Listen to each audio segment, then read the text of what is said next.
perbanyak membaca Al-Quran, karena Al-Quran itu pasti akan membuat hati kita semakin bersih dan semakin lembut.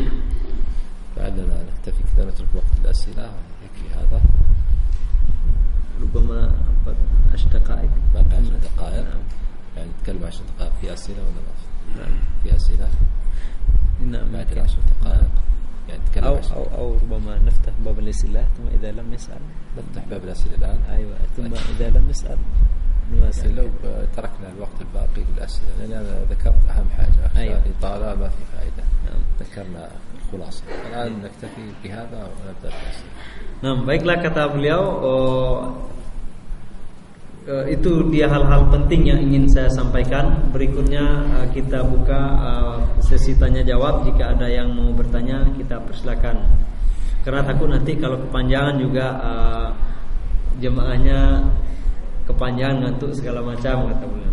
يعني أنا لا أريد الإطالة عليهم لا يعني نكتفي بما قل ودل وحتى يذهبوا للنوم ربما بعضهم يريد أن ينام فلا نريد أن نثقل عليهم يكون وقت المتبقي لمناقشة بعض الأسئلة والإجابة. Ya, itu tadi beliau katakan saya tidak ingin terlalu berpanjang, jadi kesimpulan saja yang saya sampaikan. Setelah berikutnya silakan jika ada yang bertanya. Ada awalan. Bapak ini.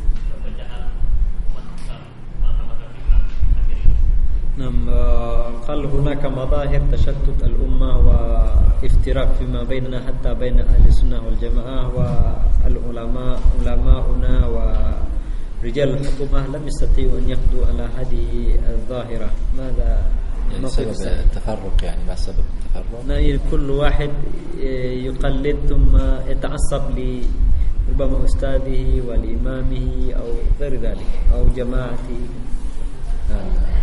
هذا السؤال هل سمعوا السؤال؟ Soal pertanyaan tadi gimana, terdengar Ibu, Bapak? Ya, saya ulangi, kita melihat fenomena belakangan ini ada semacam perpecahan di antara kita umat Islam, itu saling tuding, kemudian saling saling hujat, kemudian masing-masing memenangkan atau menganggap mereka lah yang paling benar, kemudian saling sikut menyikut, sementara ulama kita sampai saat ini belum berhasil untuk meredam gejala-gejala ini. Pun demikian dengan pemerintah, apa yang harus kita lakukan? نحن بإمكاننا أن نكون أمة واحدة لا نتفرق بشرط أن نرجع إلى كتاب الله عز وجل لأن كتابنا واحد ونبينا عليه الصلاة والسلام واحد. فإذا رجعنا إلى هذا الكتاب وهو القرآن ورجعنا إلى سنة النبي صلى الله عليه وسلم لن يحدث بيننا نزاع ولا شقاق. علينا دائما في الخلافات المذهبية أن نبحث عن الدليل. ماذا قال النبي صلى الله عليه وسلم؟ فإذا وجدنا قول النبي صلى الله عليه وسلم نتمسك به. أما حين يتعصب بعضنا لشيخه أو لمذهبه يقع النزاع تقع الخصومة. أما إذا أردنا رضا الله سبحانه وتعالى فيجب أن نبحث عن الدليل. فإذا كان الدليل هو غايتنا فلن يحدث نزاع. Nah, kita umat Islam sebenarnya berpotensi dan mungkin sekali kita bersatu. Sangat mungkin kita bersatu. Bagaimana caranya? Kita rujuk kembali kepada sumber yang satu, karena agama kita satu, kemudian sumber hukum kita satu, yaitu Al-Quran dan Sunnah Nabi Muhammad SAW. Dalam setiap persoalan kita kembali kepada sumber yang satu dan insya Allah kita akan bersatu, karena intinya satu itu. tidak kita pulangkan kepada orang-orang tertentu, kepada guru-guru kita saja, tidak kepada syekh-syekh kita saja, tidak kepada kelompok-kelompok kita saja, tapi semua kembalikan kepada apa kata Allah dan apa kata Rasulnya. Karena inilah yang akan menyatukan kita semua. Karena semuanya bersumber dari Al-Quran dan Sunnah Nabi Muhammad SAW. Jadi dalam setiap persoalan yang kita hadapi, ketika kita berbeda pendapat, mari kita tanyakan bagaimana pedoman Rasulullah, bagaimana yang diperintahkan oleh Allah dalam Al-Quran, kemudian dalam Sunnah Nabi Muhammad SAW. Jikalah betul kita ikhlas, yang kita cari adalah keridhaan Allah Subhanahu Wa Taala, maka tidak ada jalan lain bagi kita kecuali kembali kepada sumber tersebut, yaitu kepada Al-Quran dan Sunnah Nabi Muhammad sallallahu alaihi wasallam. Kullu al-a'immat arba'ah, Abu Hanifah wa Malik wa Syafi'i wa Ahmad ibn Hanbal, kullu al-a'immat arba'ah kanu yaqulun ad-dalil huwa madhhabuna. Idza qala an-nabi sallallahu alaihi wasallam fakhudhu biqawli an-nabi. Ma ahad minhum kana yaqul اتركوا قول النبي وخذوا بقولي أنا. كلهم كانوا يدعون أتباعهم إلى الأخذ بالدليل، فمتى ما صح الدليل عن النبي صلى الله عليه وسلم فهو مذهبهم كله رحمه. Imam-imam kita yaitu Imam Abu Hanifah, kemudian Imam Malik, Imam Syafi'i dan Imam Ahmad bin Hanbal, mereka semua mengajarkan, menegaskan kepada murid-murid mereka bahwa madhab mereka masing-masing adalah dalil, yaitu Al-Quran dan Sunnah Nabi Muhammad SAW. Mereka semua mewasiatkan kepada murid-murid mereka, yang mana kesimpulannya adalah bila mana kalian sudah dapatkan hadis yang sahih, itu berasal dari Rasulullah, itulah mazhab kita. Jangan tinggalkan hadis karena pendapat kami, karena pendapat Abu Hanifah, Imam Malik, Imam Syafi'i dan Imam Ahmad bin Hanbal. Ini adalah pesan mereka semua, karena semuanya berasal dari sumber yang sama, yaitu Al-Quran dan Sunnah Nabi Muhammad SAW. Jadi demikian. Pertanyaan lain? Waalaikumsalam warahmatullahi wabarakatuh. Tadi melihat fenomena yang di Mesir, orang ulama yang sudah wafat kemudian dijarah.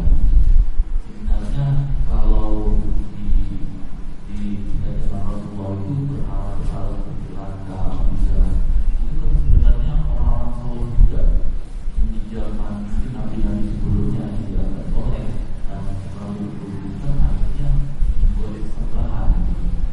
Nah, apakah sebenarnya ada trik-trik khusus untuk, karena ini pasti akan terjadi terus gitu. Karena di zaman Rasulullah sendiri langka dan tidak itu sebenarnya orang soleh gitu. Kalau tidak salah, tapi juga di dalam berubah. Nah, kira-kira untuk hari ini satu gimana ya Pak? Kalau saya tahu ada orang soleh yang terlalu dibutuhkan, ada sedikit terus. Nah, al-khulas qal ini ma huwa tarikh as-salih. Pertanyaan jelas dari Ibu? Jelasnya Yasma. Sami'u. Nah, sami'u. ما هو الطريقة الصحيحة للوقاية من وقوع مثل ما وقع في مصر هذا، يعني علما بأن ما وقع في أيام الرسول صلى الله عليه وسلم كذلك. قال أنا حسب ما عرفت ذلك أيضا، يعني لأن هؤلاء كان رجالا صالحين ثم يعني أنظموا بهذا التعظيم حتى أصبح عبادة الأصنام. فما هو الطريقة الجيدة للوقاية حتى لا يقع مرة ثانية؟ نعم، الطريقة الصحيحة للوقاية هي قول الله تبارك وتعالى: يا أهل الكتاب لا تغلوا في ديني.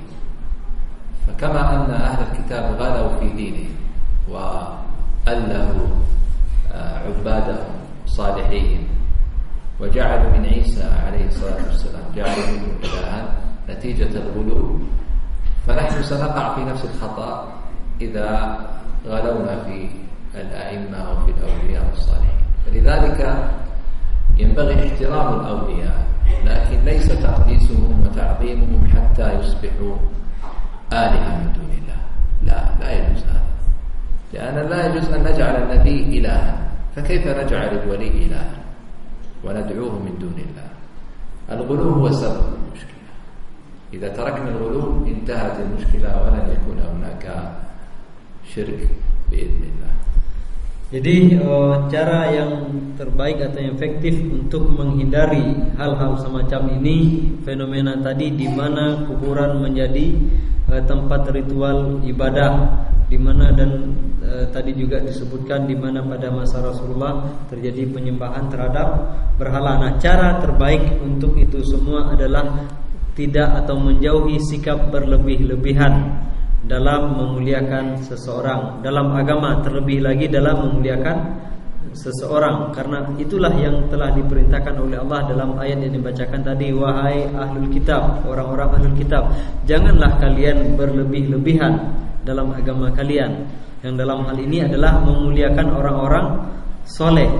Kita berkewajiban untuk memuliakan wali-wali Allah, orang-orang soleh, tetapi tidak berlebih-lebihan, tidak mengkuduskan mereka, tidak mengkultuskan mereka melebihi kapasitasnya sebagai manusia biasa. Nabi-nabi saja kita tidak perlakukan seperti itu, tidak disembah kuburannya, tidak dijadikan tempat memunajatkan doa-doa kepada Allah, tidak dijadikan tempat beribadah, apalagi dimintai disampaikan doa kepada mereka, tidak. Nah, mengapa para wali-wali itu diperlakukan seperti itu? Ini kan sesuatu yang tidak pada tempatnya. Jadi apabila kita semua umat Islam meninggalkan sikap berlebih-lebihan dalam mengkultuskan seseorang, insya Allah perilaku seperti ini bisa kita hindari, yaitu perilaku menjadikan kuburan-kuburan sebagai tempat ibadah.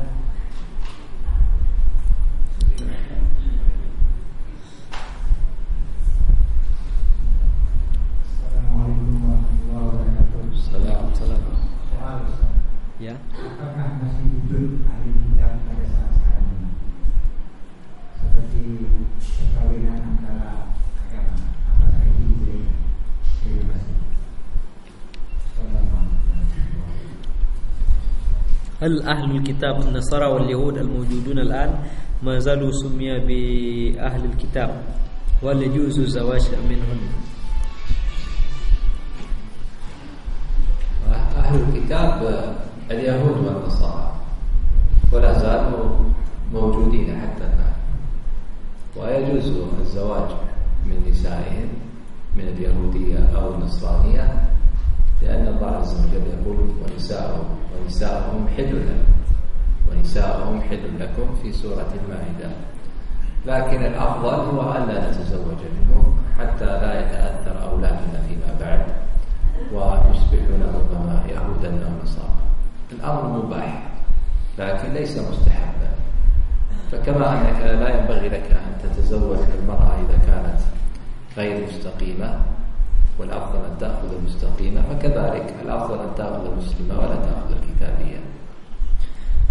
Jadi ahlul kitab itu adalah penganut agama Yahudi dan Nasrani, dan mereka masih ada sampai sekarang. Jadi penganut Yahudi dan Nasrani yang ada sekarang pun termasuk ahli kitab tersebut.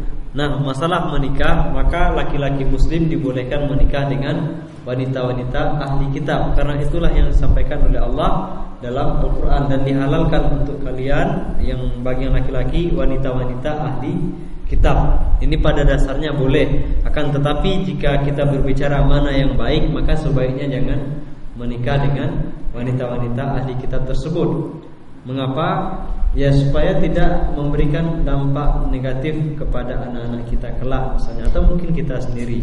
Nah, misalnya kita ketika memilih calon istri, tentu kita lebih mengutamakan wanita yang baik akhlaknya, wanita yang bagus agamanya. Nah, demikian juga kalau ada yang muslimah, mengapa harus menikah dengan non-muslimah ini?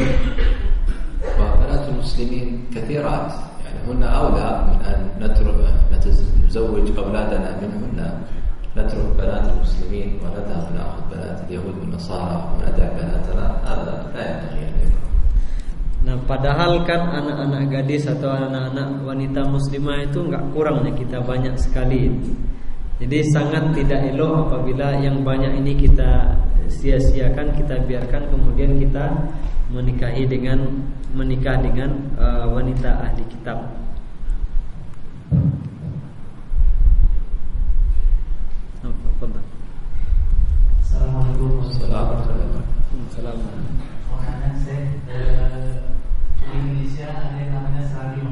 di Aceh, dan sekarang 20% pemudanya hasil survei kemarin sudah menganut Syiah, dan perjinahan sudah mulai pelan-pelan di Aceh yang terkenal sebagai Serabi Mekah.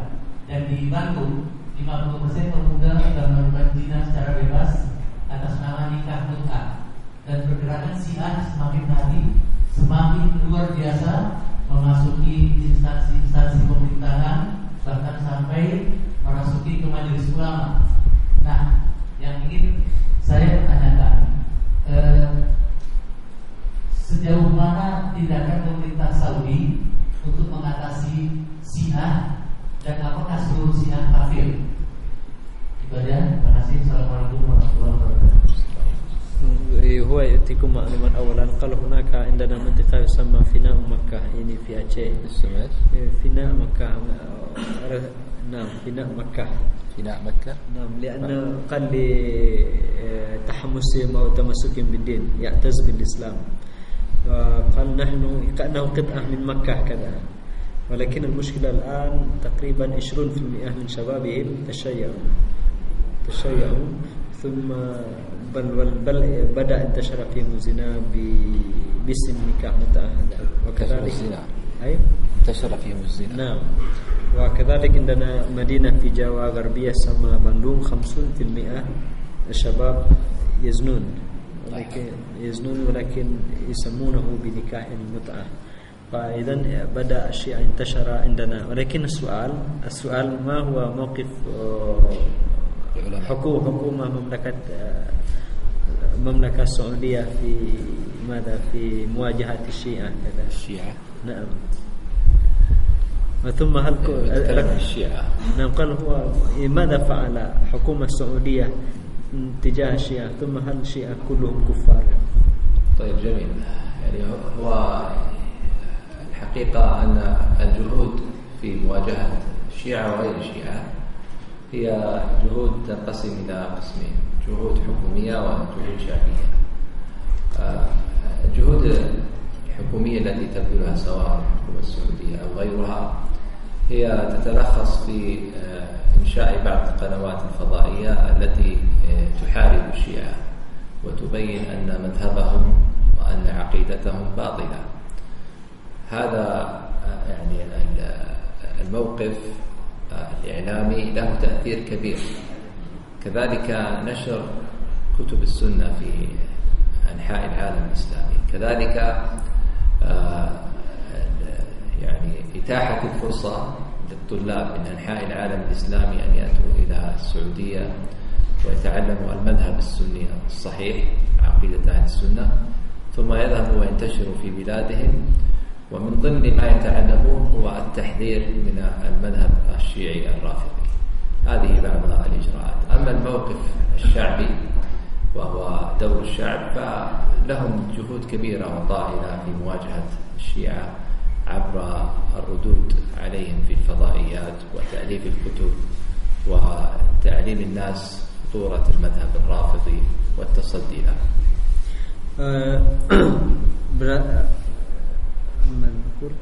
Adapun mauqif atau sikap pemerintahan Arab Saudi dalam hal ini dalam menghadapi Syiah juga hal-hal yang lain, bisa kita kelompokkan menjadi dua. Pertama, sikap pemerintahan, kemudian sikap masyarakat sendiri. Sikap dan upaya pemerintah antara lain melalui stasiun-stasiun televisi. Ini di media massa atau media elektronik itu dijelaskan secara gamblang pemahaman yang benar tentang Syiah itu sebenarnya apa, penyelewengan atau penyimpangan tentang yang ada dalam Syiah ini apa, sehingga mereka harus diwaspadai. Ini dilakukan oleh pemerintah dalam disampaikan di media massa di sana. Selain itu, pemerintah Arab Saudi juga menggiatkan penerbitan yang menjelaskan kesesatan Syiah, kekeliruan mereka. Kemudian juga membuka kesempatan yang sebesar-besarnya saat ini, mengundang para pelajar dari seluruh negeri Islam untuk belajar di Arab Saudi. Kemudian tentunya salah satu yang disampaikan kepada para pelajar itu tentu masalah-masalah akidah, kemudian juga tentang mazhab-mazhab yang menyimpang, termasuk diantaranya adalah pemahaman atau ajaran Syiah tadi. Adapun sikap masyarakat secara umum di sana, mereka pun ikut berpartisipasi mendukung pemerintah, kemudian juga terlibat secara individu menjelaskan kebatilan-kebatilan, penyimpangan-penyimpangan yang ada dalam ajaran-ajaran Syiah tersebut.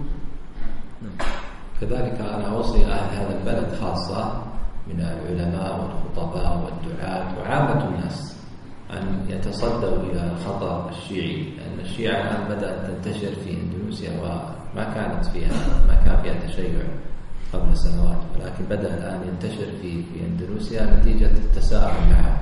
ينبغي أن يتصدى لهم، لأن الشيعة مثل السرطان، فإذا دخلوا في بلد فسيفسدونها. لا بد أن نتصدى لهم بقوة ونحذر منهم ونتعاون مع الحكومة في بيان خطرهم، كما فعلت بعض الدول الآسيوية مثل ماليزيا، فإن ماليزيا منعت المذهب الشيعي تماما وجعلت من يدعو إلى المذهب الشيعي جعلته مجرما محاربا للدولة، وهو مطالب بقوة القانون في التصدي له. ومن ضبط وهو يدعو إلى المذهب الشيعي فإنه يسجن ويبعد عن البلاد. لا بد التعاون مع الحكومة وتنبيهها بخطرهم. Oleh karena itu sudah seharusnya pula masyarakat Indonesia memberikan perhatian khusus tentang masalah ini, tentang penyebaran dan merebaknya Syiah di Indonesia. Dan seharusnya pula kita bekerja sama dengan pemerintah, mendukung pemerintah untuk memahami, menyadari, kemudian menjelaskan bahaya Syiah ini. Karena sepanjang pengamatan, sepanjang pengalaman sejarah juga, Syiah itu ibarat kanker, kemana dia masuk maka dia akan mulai merusak negara tersebut. Oleh karena itu harus kita waspadai ini sedini mungkin. Tentunya harus kita pahami terlebih dahulu supaya kita paham apa rupanya yang menjadi persoalan-persoalan. Itu berangkat dari ilmu, ya, berangkat dari kita pahami, kita ketahui dengan baik agama kita dan apa pula itu Syiah berdasarkan referensi-referensi yang muktabar yang bisa dipercaya. Dan berikutnya itu tadi, kita bekerja sama dengan pemerintah. Nah, harus kuat. Seperti juga misalnya sudah dilakukan oleh beberapa negara Asia, termasuk misalnya tetangga kita negara Malaysia. Negara Malaysia misalnya sudah mengeluarkan undang-undang resmi melarang Syiah di Malaysia. Negara Malaysia, Syiah dianggap sebagai ajaran yang tidak legal di Malaysia. Orang-orang yang mengajarkan Syiah, mengajak orang masuk Syiah dianggap sudah melakukan sebuah kejahatan kriminal. Mereka akan dapat sanksi hukum dari negara, artinya hukum yang resmi. Inilah seharusnya juga yang diupayakan oleh umat Islam di Indonesia. Demikian. Ada tambahan lagi Bapak, bagaimana dengan Indonesia yang di Malaysia ini misalnya negara mengadopsi hukum Islam, Pak? Kalau di sini malah dikampanyekan di televisi oleh yang mengaku ulama. Kalau gimana Ustaz jalan ini? Ini kalau ini bal indana fi Indonesia hunaka man yu'tabar min alimin nas min ulama indana yani yad'u an-nas ila hadha الشيعة قال الشيعة هذا مذهب ليس باطلا يدافع عن الشيعة كمان شكوى كيف نقول نشتكي إلى الله عز وجل. ماذا يعني ينبغي إذا كان بعض العلماء يقول مذهب الشيعي لا بأس به، لا بد أن ننبه إلى خطر المذهب الشيعي، المذهب الرافضي. أنت ينبغي أن تعلم أن المذهب الشيعي لا يؤمن بالقرآن، يقول أن هذا القرآن باطل، ليس هو القرآن الذي أنزله الله. المذهب الشيعي يكفر كل الصحابة، ما يجعل منهم ولا واحد إلا كافر. المذهب الشيعي يجعل عليا هو الإله، ليس فقط هو المستحق للنبوة أو الخلافة، لا، يجعله إلها من دون الله. ويجعلون الآن الحسين الحسين بن علي يجعلونه هو المعبود من دون الله فيدعونه من دون الله ويستغيثون به. وكل الشيعة في حروبهم تجدهم قد كتبوا على رؤوسهم يا حسين يا حسين يدعونه من دون الله. فهؤلاء كفار ومشركون، كيف نقول بأنهم مذهب خامس أو مذهب قريب من أهل السنة ولا بأس به؟ لا، كفار. من ماذا بدأتم؟ نسيت. من ماذا بدأتم؟ منذ متى بدأ الشيعة؟ لا، من أين بدأتم الكلام؟ نسيت. أقول يعني إنه الشيعة يكفرون بالقرآن، يكفرون بالصحابة، يكفرون الصحابة كلهم، وكذلك يعني يؤلهون عليا يجعلونه إلها من دون الله ويستغيثون بالحسين. Jadi tentunya yang terjadi biasanya adalah ketidaktahuan ya, pemahaman yang kurang tepat tentang Syiah ini, dan karena memang ada hal-hal yang tidak dijelaskan pada awal-awalnya. Jadi mengapa kita katakan ini adalah salah satu mazhab yang berbahaya, atau dikatakan bukan hanya sekedar mazhab lagi tapi sudah terjadi penyimpangan, karena mereka tidak mengakui Al-Quran ini, kemudian juga mengkafirkan para sahabat dan mengkultuskan Ali lebih dari mana daripada yang seharusnya, bahkan sudah menjurus kepada menuhankan Ali bin Abi Thalib. Nah, kemudian juga berlebih-lebihan dengan putra beliau Al-Husain, cucu Rasulullah sallallahu alaihi wasallam. Nah, ini yang mereka lakukan, kemudian juga mengkafirkan mengkafirkan para sahabat terutama Abu Bakar dan Umar dan berbagai hal lain yang menyimpang. Nah, ini semua kalau dibicarakan, kalau kita lihat secara objektif, dikaji berdasarkan kaidah-kaidah yang nyata, ini sudah masuk ke ranah kekafiran. Jadi tidak hanya sekedar mazhab lain, artinya tidak tepat apabila kita mengatakan Syiah itu sebagai mazhab kelima atau semacamnya, tidak. Artinya mereka itu sudah sangat jauh melenceng. Nah, ini berawal dari melebih-lebihkan seseorang. Nah, kita tidak menentang keluarga Nabi, bahkan kita mencintai Rasulullah, mencintai keluarga beliau, tetapi menyikapinya sebagaimana adanya, tidak sampai melebih-lebihkan. Serba wa'ali qalilan, yani azid qalilan la ba'sa binisbati li hadha mazhar alim ulama'ina yaqulu ini rubama azid qalilan la ba'sa. Mungkin saya tambahkan sedikit juga masalah ya.